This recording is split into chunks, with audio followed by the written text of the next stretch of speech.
Now, to ever first get a start of connection, first you have to get the minimums of connection. Means at least you don't hurt each other and you've got something interesting to learn from each other. And so when I was a kid, I tried to connect that way. I tried to do some Aboriginal art when I was hanging out with the Aboriginals. While my mum was tutoring, I needed a place to be sometimes after school, as my mum was somewhere else, and same with the father or stepfather. And so I had a choice to be somewhere, and the choice I chose was the easiest one to be, to get there and to be looked after. And so that's why I was there every now and then, a couple of times a week, once every couple of weeks, stuff like that, throughout the couple of years, I think it was, a year and a couple of years, I'm pretty sure. And so while I was there, I started learning how to do Aboriginal stuff. I was also doing it at school. Schools do it a little bit.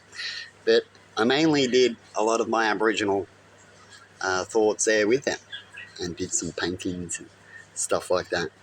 But then they didn't say anything when I went to do it.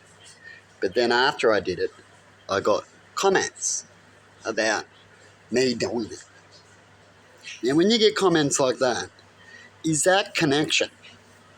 If you want connection, you've got to allow the other culture to connect and not get jealous of how they connect. So they might do things differently, might be quicker than you, stuff like that. And when that happens, that means you should learn from them. You should have them around, like I talk about when it comes to geeks that can type out really quickly, as they will help you in life. And you'll do better to do that than to attack, right?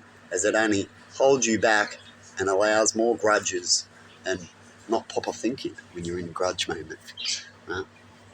And I find that very sad, that when I connected through them and did what they did, they would always pretty much, mostly in the collective, would turn it around and say that we're not them and we're trying to be them. And we're not. We're trying to connect. And the best way to connect is that definitely, if you have to, then your neighbours and stuff like that. And they're not going nowhere. Right? So the culture of what's around, you're best to connect and get along. And the sooner we do that, the sooner we can create a flag together. Because we haven't created that connection together, mostly through the public, then how are we going to create a flag together? Right? And that's what we need to do, is put both of our cultures together. And when we do that, it'll be easy for us to create a flag and other areas similar to that when it comes to connection. So have a good one and see you later.